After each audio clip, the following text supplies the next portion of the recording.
Hello, my dear students of class 7.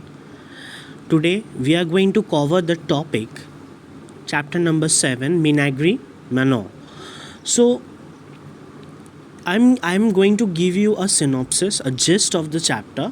I'm not reading it line by line. We will do that in the next class, as I will not complete all the things in a very quick detail. So that is why I'm giving you a synopsis of this chapter. Okay. So, Minagri Manor is a book. It is a book by Gerald Durrell, published in 1964. So, it was published in 1964. And the book is a collection of pen portraits of some of the creatures, that is Gerald Durrell's zoo, and some of the lessons Durrell learned about making real and sustaining his childhood ambition of having a zoo. So many of us have an ambition to become a pilot, to become so many things. But Gerald Durrell had a wish that he would open a zoo for himself. Okay, that was his wish. Gerald Durrell was a much loved conservationist. Okay, then he had a lifelong ambition of founding his own private zoo.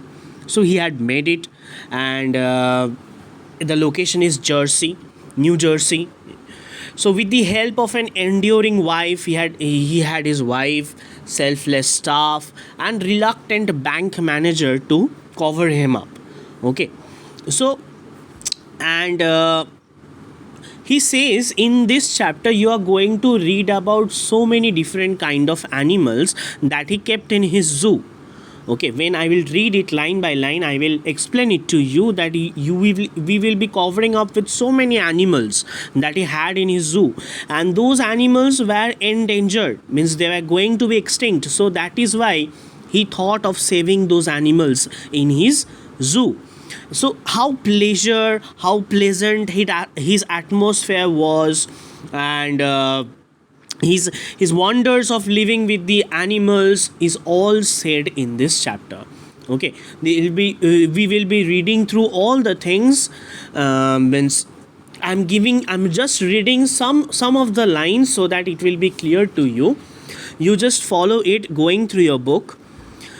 Minagri Manor has captivated people of all ages and opened their eyes to the wonders of animal kingdom. So many of us had a varied impression about animals.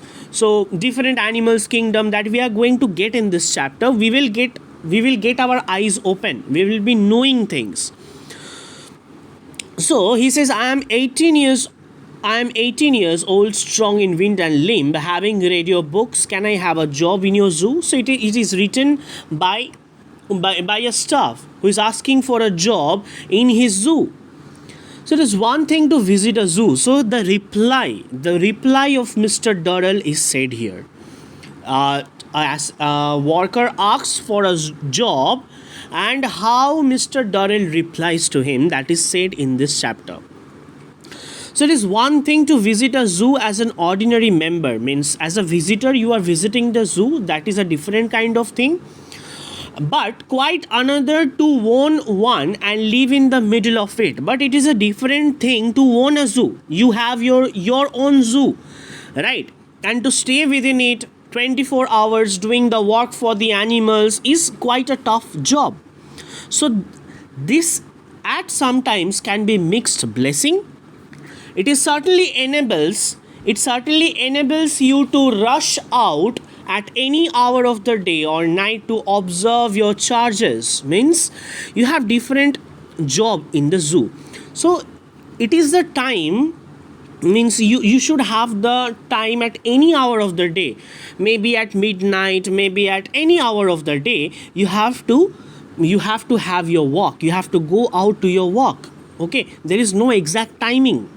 But it also means that you are on duty 24 hours a day, and you find that a cozy little dinner party, suppose the workers, the owner of the zoo is having a cozy dinner party, a relaxation, but that can fall apart, that can disintegrate because some animal has broken its leg. Either of the animal has broken its leg, you have to rush out for that animal, so your dinner party gets fall apart or gets disrupted.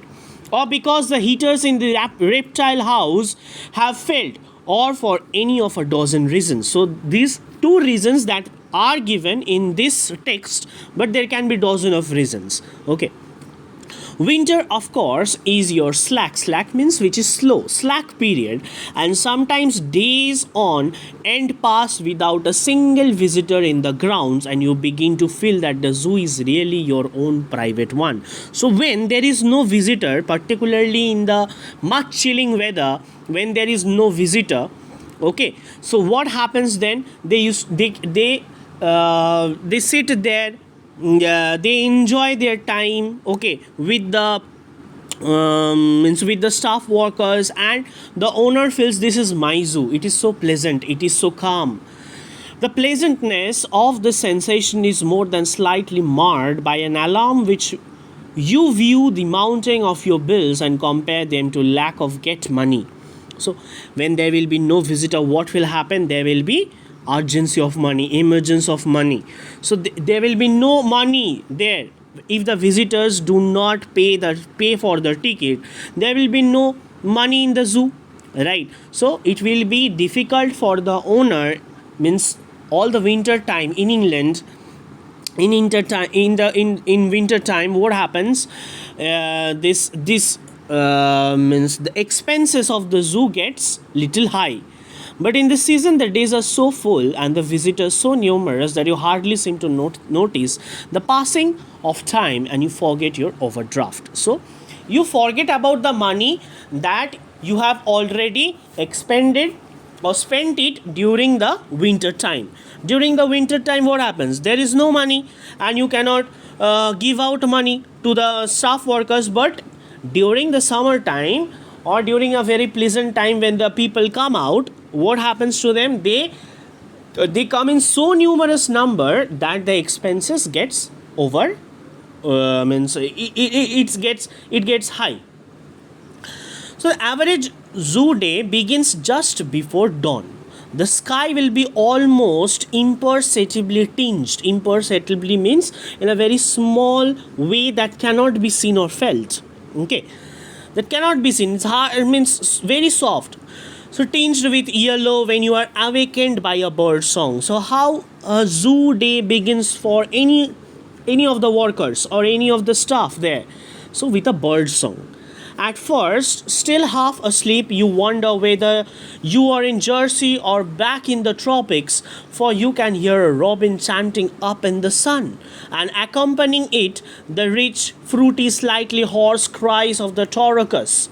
Then a blackbird flutes joyfully, and as the last of the song dies, the white-headed jay thrush bursts into an excited, liquid babble. So, the pictures are given in your book that you can see. Okay, so there are torocus, there is serima, white-headed jay thrush. So these are all the birds. So the bird song literally chants the atmosphere in the zoo. Okay, as if you will not feel that you are in some kind of a town cities. You are in a forest. You will feel that you are in tropics, in the equatorial climate, in the tropical climate, where there is plenty of trees, where there are plenty of birds. So you'll feel like that. So there are different names that are given in this book that you will go through. Okay, when you read the lines blackbird, what does the blackbird do? Blackbird flutes joyfully. And how the song dies means the song gets to an end with whom? With the white-headed jay thrush. Okay, that is the last one. So during when the morning comes, the morning breaks or the dawn breaks by the bird song. So what are the different kinds of birds that you are going to read it when you read the chapter? As the sky lightens, this confused and cosmopolitan orchestra gathers momentum. A thrush vies with the loud, imperious shouts of the Serimites, also a kind of bird, so their shout is very loud.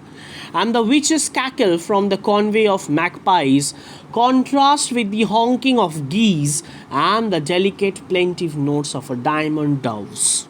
So, diamond doves. So, these are the natural sounds of the bird that is explained. The sky lightens means as the day continues, this confused and cosmopolitan orchestra gathers momentum. Means the orchestra is referred to the sounds of the bird. Okay, the chirping of the birds, it gets different. A thrush vibes with the loud, imperious shouts of the serimas. Means serimas, what do the serimas do? They shout. And to tackle or to oversmart them in sound, the magpies also cackle. Cackle is a laugh, a kind of a laugh. It's a very evil laugh. Okay, so contrast with the honking of geese. Means geese, they also they honk, means they cry out. And the magpies, what do? They also cackle. And the plaintive notes of the diamond doves.